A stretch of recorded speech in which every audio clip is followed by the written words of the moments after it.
আর Facebook যারা ব্যবহার করে, ইন্টারনেট যারা ব্যবহার করে, ইউটিউব, ম্যাট, ভারত থেকে আসা কিনা করা পত্রিকাগুলো, ভারতের 36টা চ্যানেল সহ সব কিছু ওদের হাতে, আর আমরা বলছি সব হারাম।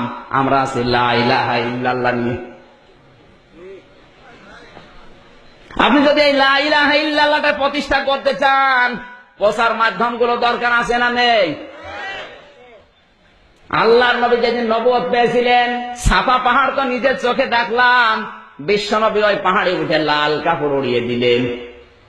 তার মানে ওই সময়ের প্রযুক্তি, ওই সময়ের স্যাটেলাইট ছিল লাল কাপড়। কেউ বিপদে পড়লে লাল কাপড় উড়িয়ে দিত, মানুষ মনে করত লোকটা বিপদে পড়েছে, সবাই আসতো। আল্লাহর নবী যদি ওই সময়ের প্রযুক্তি ব্যবহার করে কালেমার দাওয়াত দিতে পারে, আজও বাংলাদেশে পত্রিকার মাধ্যমে, ইউটিউবের মাধ্যমে, স্যাটেলাইটের মাধ্যমে, প্রযুক্তির মাধ্যমে কোরআনের দাওয়াত প্রচার করা ফরজ। আর উনি হারাম হারাম হারাম করতে করতে নিচেও হারাম হয়ে গেছে। কাবা শরীফের ইমাম আব্দুর রহমান সোদাইসি চাইতে কি আপনি বড় হুজুর?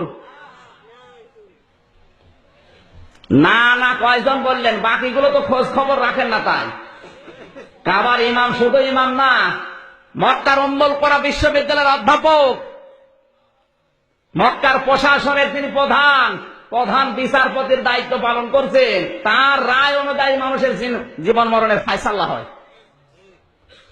তিনি রায় দেন বিচারপতি হিসাবে।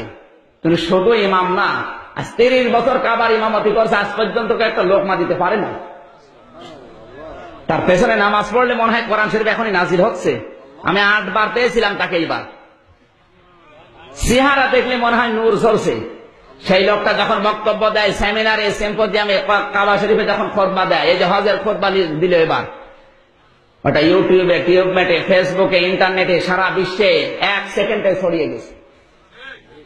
উনি কি জানতেন না যে আমার চেহারা যদি ইন্টারনেটে দিয়ে দেয়, পৃথিবীর মানুষ দেখলে আমার গুনাহ হবে? জানতেন না? এই কথা বলেন না কেন?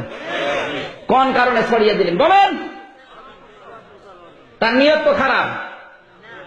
তার চাইতে আপনার বুজুর্গ বড় বেশি হয়ে গেছে, মন অত সংকীর্ণ কেন আপনার?